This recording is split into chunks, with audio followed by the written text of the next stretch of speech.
Welcome to There's No Correct Way to Be Successful.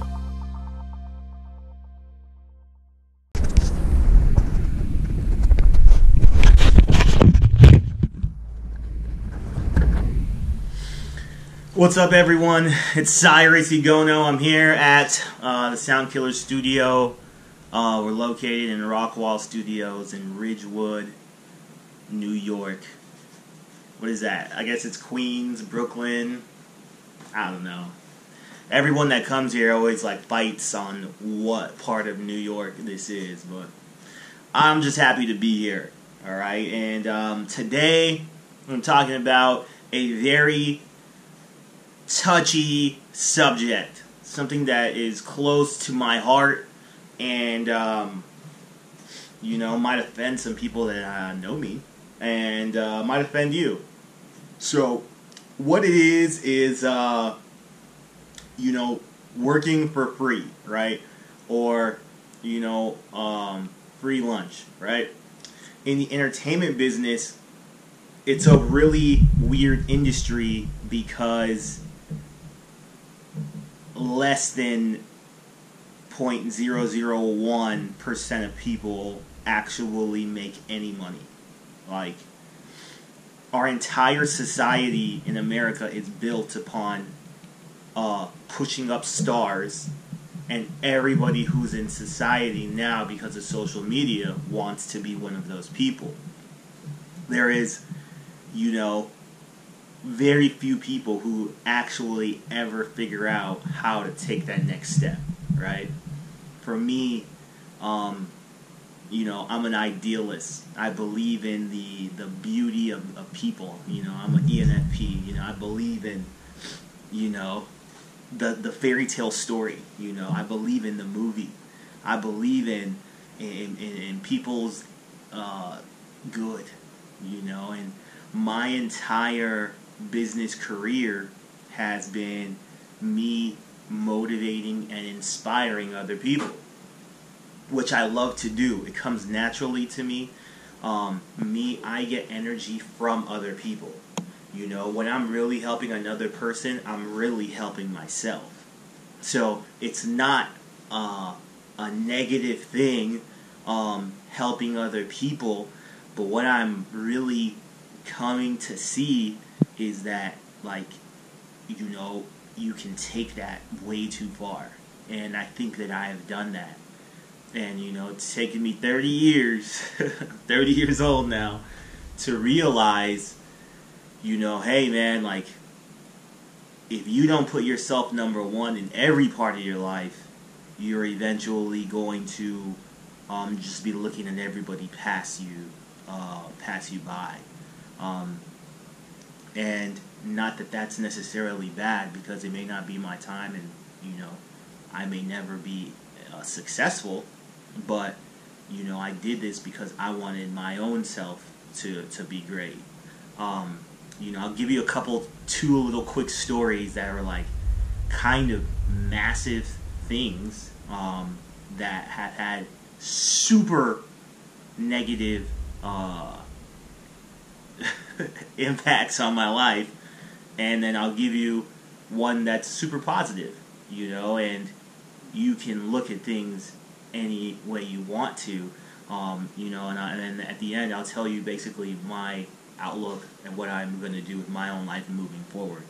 The first one is this, alright? So when we used to do concerts, it was just crazy, because you're in your early 20s, you have a lot of money, you're dealing with a lot of cool people, cool things. Again, you are one of the chosen, one out of a million people who, is on the inside of the music business, and that's really cool, right? So there's an unspoken rule in the entertainment business and concerts. It's hey, when you do one, you'll always do another. And the reason why is because basically when you do something really cool, people from the outside see that it's cool and they want to be a part of it. So people will approach you with money, they'll approach you with all these different things wanting to get involved, right? So we just did a Lil Wayne concert, we did some cool stuff, and I met this girl on MySpace, right? And I'm messing around with her, whatever, we're kind of cool, and she's like, hey, my roommate trade stocks. He's kind of killing it. He really wants to get involved in the entertainment business. And I'm like, oh man, this is like hilarious. Like, this is amazing. Of course, I'm gonna use this dude's capital to do more shows, right? So basically, I at the time, Shop Boys, "Party Like a Rock Star," #1 track, right? I knew a guy. Who was one of their OJ. He's their manager. He was their manager, and he was like, "Yeah, man, we'll do the show with you. It'll be $6,000. These guys will come. And they'll appear during the day, and then we'll do 2 songs at night." They were on tour, and they were just gonna stop by.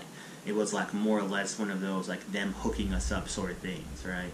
So they give us a rate 6 G's, $6,000. These guys have a #1 song, and we're gonna get them for 2 events. We're like, oh man, this is like gonna be such easy money, right?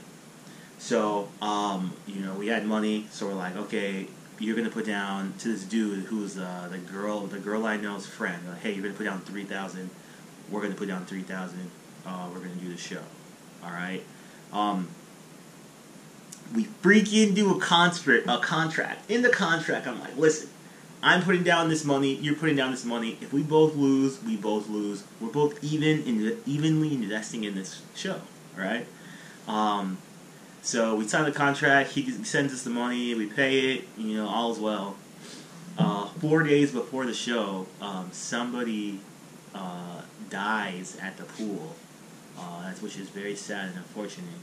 That we were going to do the pool party at, so that's canceled.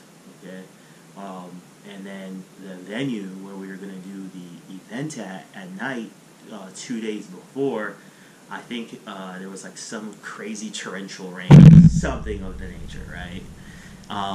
And so basically, we ended up only making like, I don't know, maybe close to $2,000 or $3,000 in cover or whatever for the event at night.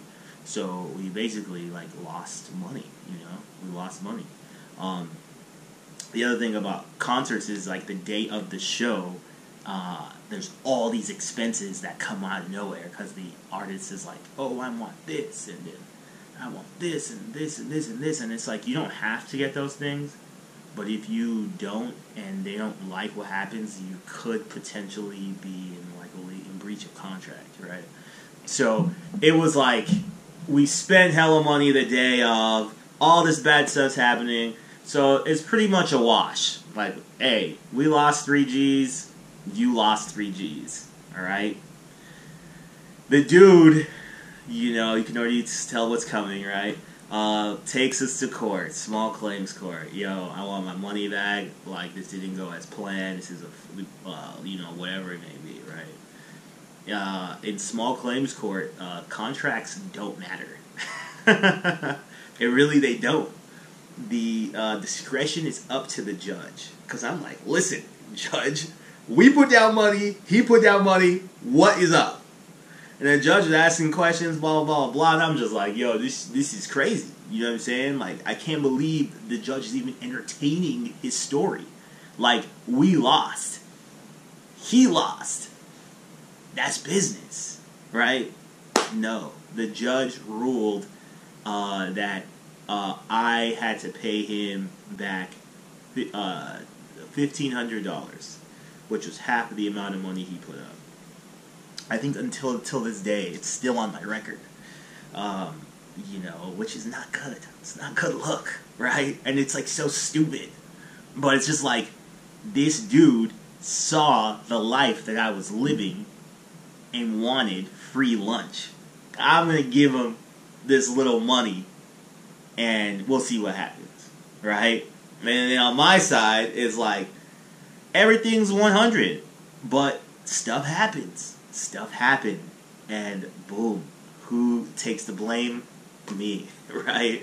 Now it's on my record, and it's something that I gotta deal with, right? In business, when you want to be the guy, you want to be the boss, there is good and there is bad that happens. So though I was super mad, and still to this day telling the story, it's like, how do I put up money and he puts up the same amount? We both lose, and I end up owing money still.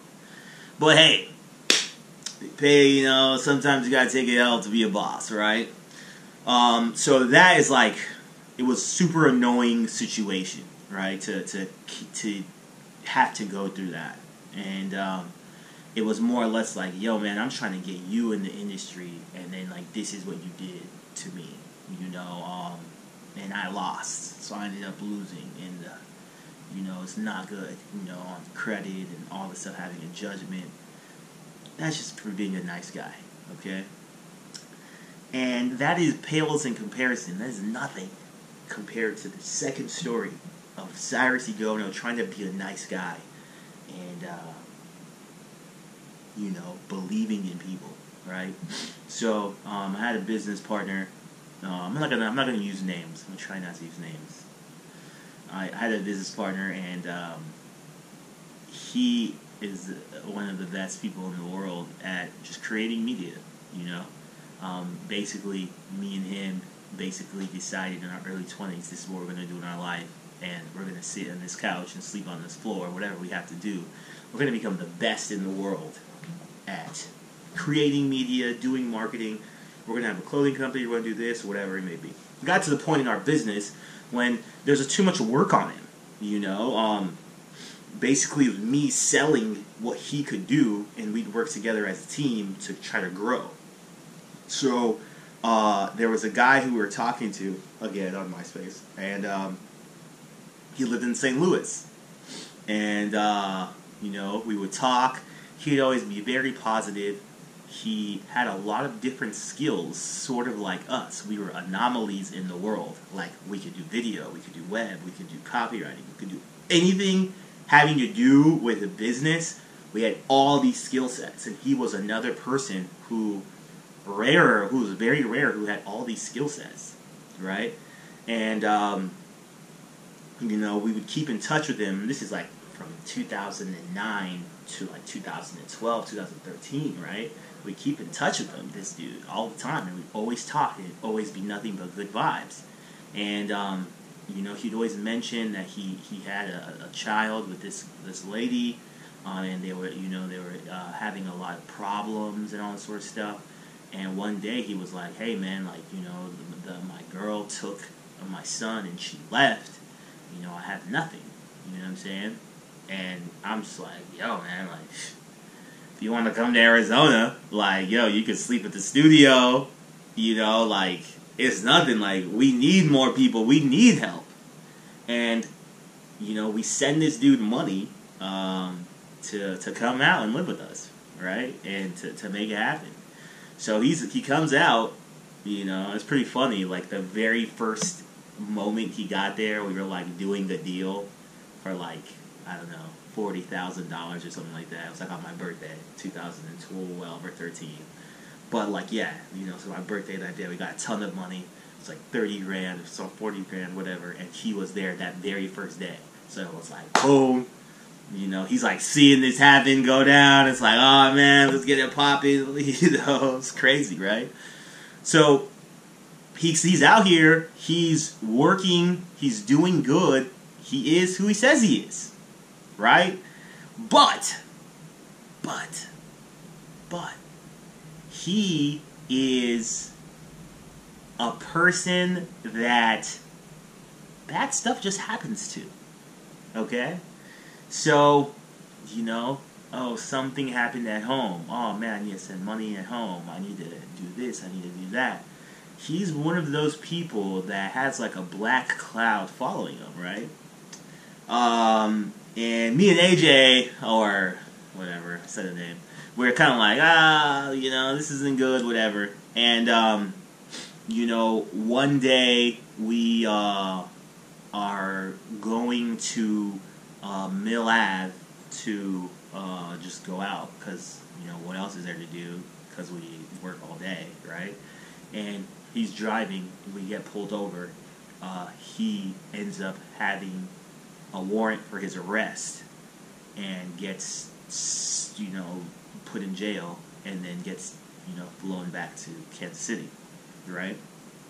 My girlfriend at the time was like, yo, this is a sign from God. Do not work with him anymore. He is not a good thing for you, right?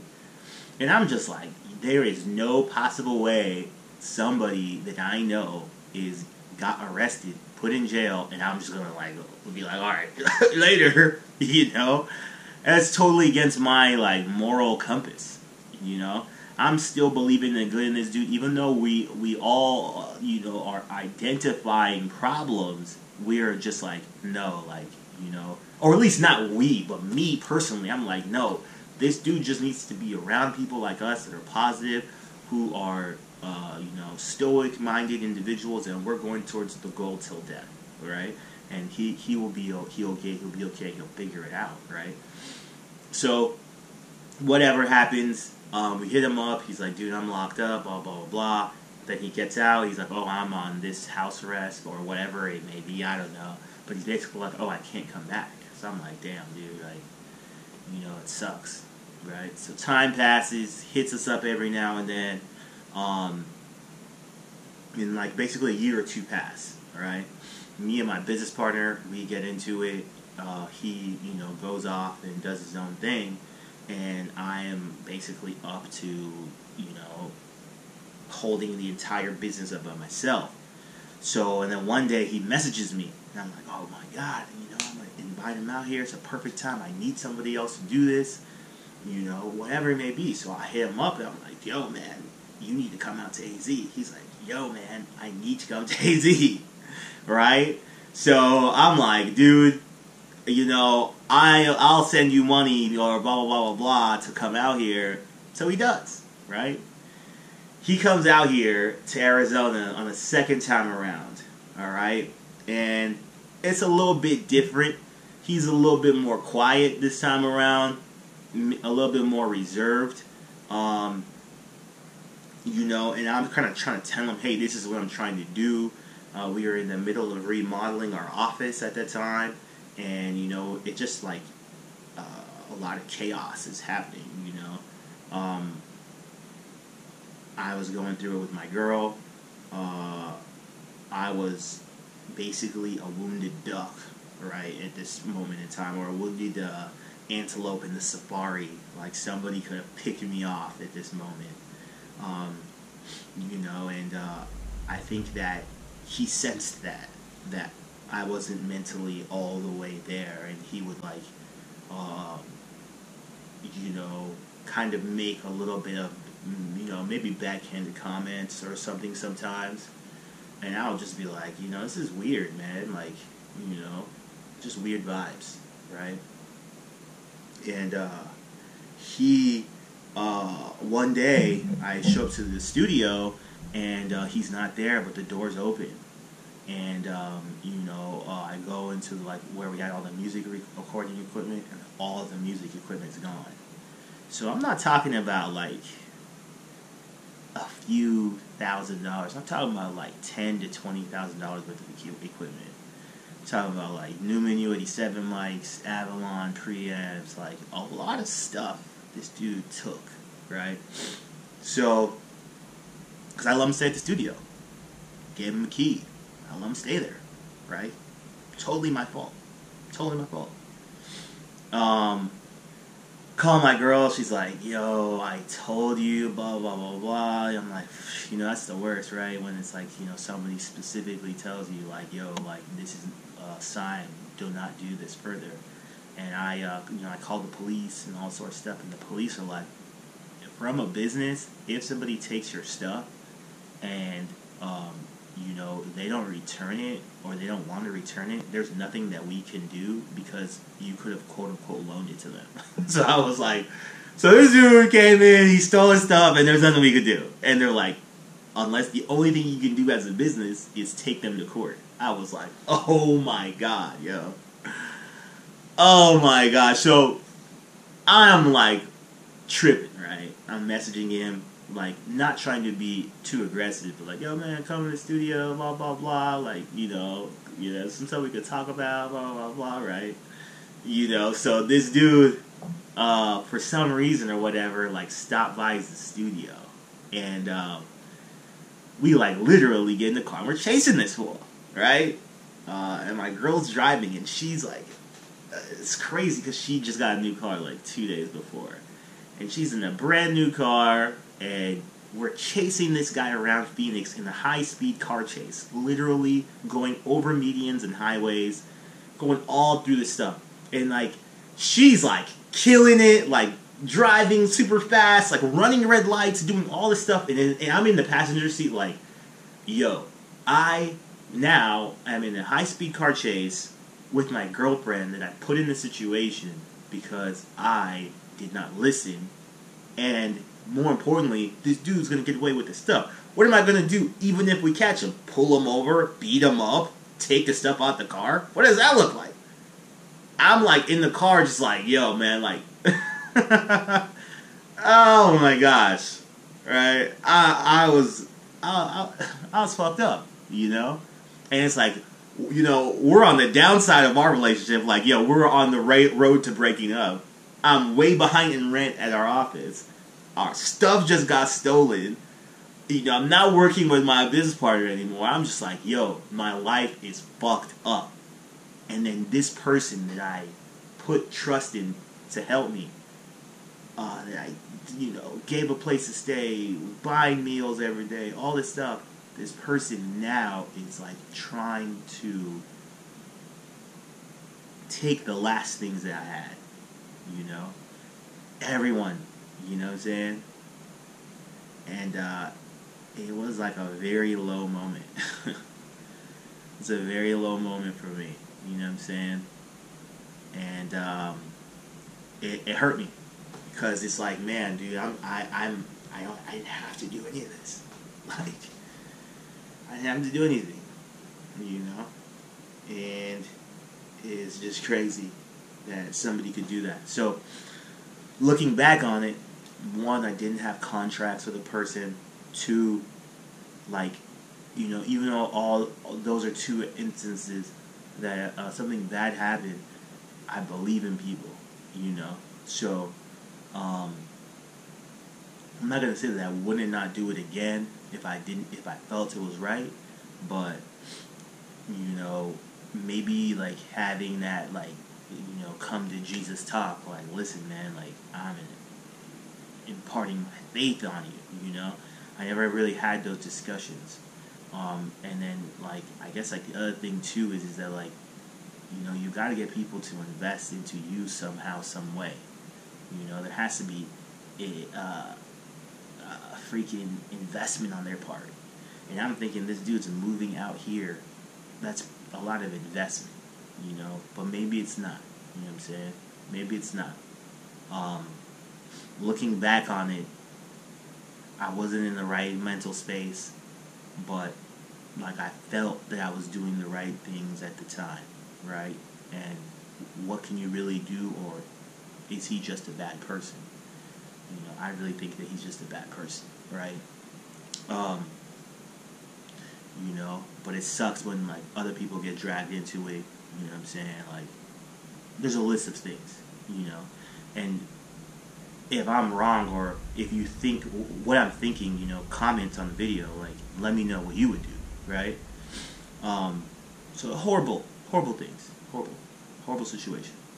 But on the flip side, you know, when I was down in 2012, 2013, I would write people on Twitter every day.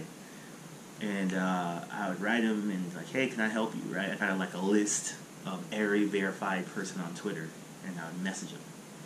And one of the guys I messaged was this guy, Dion Primo, a music producer in Atlanta. And he was like, hey, man, you know, thanks for messaging me. Talk to this guy, Steph, right? So I messaged Steph, and I'm like, Steph, dude, I'm in Phoenix. I'm a smart dude. Whatever you want to work on, please just let me know, and I'll help you. And I have a team of people that will help you. Because me and AJ, we're like, yo, we're about to learn whatever it takes. We're going to get in the music business, right? These dudes didn't need to let me learn or do anything, but we worked for them for like a year and a half, and we worked for free. Whatever he said to do, he told me to jump. I said, how high? And I would tell AJ and everybody at the office, yo, this is what we're doing. We're doing for these guys in New York. And we do it, you know. And about a year and a half in, you know, I get a phone call one day. Yo, Cyrus, you know, I may have a client for you guys. Right?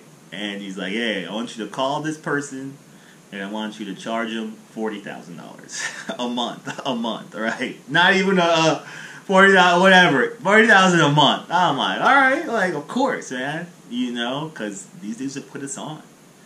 And I call, and you know, people don't know this, but like literally, I hyperventilated on the call. I was the only one at the office at the time. I hyperventilated on the call. I couldn't catch my breath.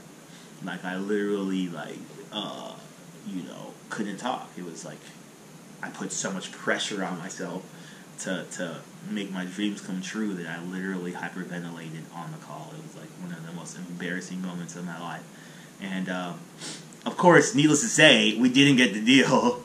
But what's pretty funny is that like a couple months later, they hit us back and they were like, hey, we don't have $40,000, but we do have $25,000 a month. And we're like, okay, you know. So it ended up working out, and you know, needless to say, that was the, you know, it wasn't the beginning, but it was a part of my relationship with these guys that didn't need to help me, but they helped me anyways, and they taught me about the music business, and they put me in contact with all these people, and they've championed me and, you know, these other people for no reason, just because they liked us, right?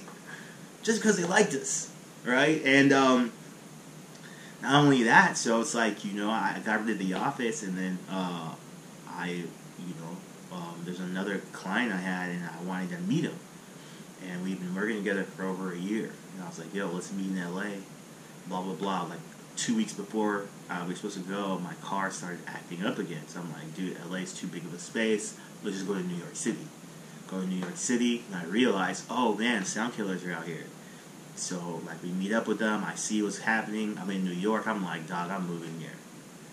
You know, and they were like, yo, if you move here, we'll basically like help you. Thank the Lord, you know. So I'm like literally here in their office right now, making this video, and this all started from a message on Twitter. These guys, this one dude has made me over $100,000 because I messaged them on Twitter, and I was who I said I was. Okay, so those are like the dichotomy of the situation. And to me, I believe in like the awesomeness of what relationships could be more than the fucking pain that I went through with like going to court, getting punked for some stuff I went half on somebody with, and then like losing everything I had in life, low key, and then like all the people that I had in life in the time span, and then helping somebody and having that person stab me, trying to kill me, you know, out of the music business. I still am in it for the good. I'm still in it for the good, dog. You know what I'm saying? So it is it's interesting. So hearing those stories and then hearing the other story, again, I still weigh on the side of awesomeness and good, giving people a chance, because I'm just a kid from Phoenix, Arizona. You know what I'm saying? It's basically what it is, you know, and I'm just from Phoenix, you know, like I shouldn't be in New York trying to make it happen. Like what makes me think I could be Diddy or Jay, you know? So I'm grateful for other people, and I know that I am going to become who I think I am, right? So moving forward, and you know, of course there's other things that have happened recently that, you know, further shed a light on this, but rather here nor there. But my mentality is just like, yo, I do have to have contracts with people that I like impart knowledge on.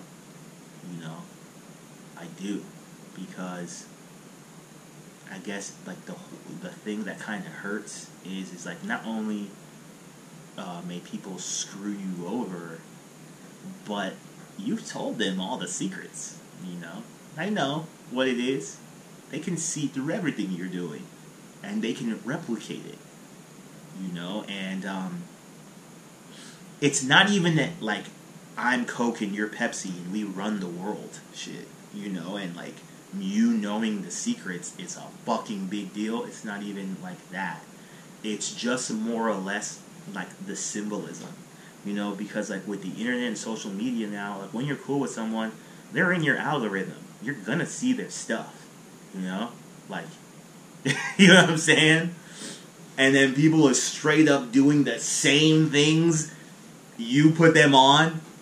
And it's just more or less like, it's like a mental stab, a punch in the face that you don't really need to experience, right? And when you go to, like, yeah, like, you know, I figured out, and hopefully the people around me have figured out how to survive off the internet alone and not to have a normal job. Like, if you're around me and you don't understand that, like, you just aren't listening, you're not watching. So hopefully that happens to everybody who I've run across with. But, like, you know, when it comes to actually turning this into a real business, which I've had a very hard time doing, that's when you need the people working together as one. So, though me and my old business partner, we ended up not working, we were so loyal to each other. And it just got to the point to where it's like, okay, like we're both overshadowing each other, and both of us aren't man enough at that moment to be like, yo, I'm stepping out on my own. We couldn't figure it out, right? But we are so loyal. We are so loyal. So loyal. Like, for real. All these other fools I've worked with are shady. And it's just like, when I was coming up and I was learning from my mentors, like Bruce and all these people, I would never go out and try to compete against them. There's no way. You know? And then it's like so many people I've like shown all this stuff, they're like turning around and doing the same thing. And competing against me now, right? And yeah, I guess it's kind of like cool because people are like learning from you, you know, and you know what I'm saying? You know, you're like my sons, you know. But at the same time too, it's like not cool because it's like, you know, I could have put you in a non-compete contract. I could have done all these things to, you know, yeah, it's up to me eventually if I want to pursue litigation, but at least, like, that's what a smart or a shrewd business person would do, right? Is that they would protect themselves. And I think that going forward, I can't be doing that free shit anymore. You know what I'm saying? As far as, like, when I say free shit, I mean like, you know, if you have absolutely nothing, if you have no value, like, you have to sign some sort of, like, you know, agreement or something. So where it's like, yo, if you go off and you do your own thing and all this sort of stuff, like, yo, you gotta pay, you know? Or whatever it may be, you know? Maybe I'll just charge people to be around me, period. Or maybe I could just not have people around me. Who knows? But, you know, I definitely think the moral of the story is that some form of agreement should always be there, you know? Even if you are just friends, it's like, hey, if you reach this specific level, this is what's happening. Or, you know, there's got to be some sort of barter or trade or something clearly defined in the beginning if people want to work, you know? That's even just as friends. Like, you know, I think that the biggest thing that I've learned is, like, ever since the beginning of me doing business, back when I was doing concerts, when I had the office in Phoenix or whatever, is I always envisioned doing like Rock Nation or like, Rockefeller. Like a bunch of people coming together, creating a huge, massive, multi-million-dollar enterprise. But people didn't have that same vision as me, right? They wanted to go off and do their own thing, and then they were going to be around, take knowledge, learn, use resources, use equipment, and then dip. And that's my own fault for being naive. It's my own fault. You got me. You got me. You know what I'm saying? So, like, even now, how many studios are in Phoenix doing recording studios, video? Hey, thanks for watching. We created this YouTube channel to show people out there success is different for everyone. It's okay if you haven't figured everything out yet. You will. Everything works out in time. Down below, there's a link to join our business community. Click it and learn how you can start your own online business and meet thousands of other positive, like-minded people just like you. Click the link below. We'll see you soon.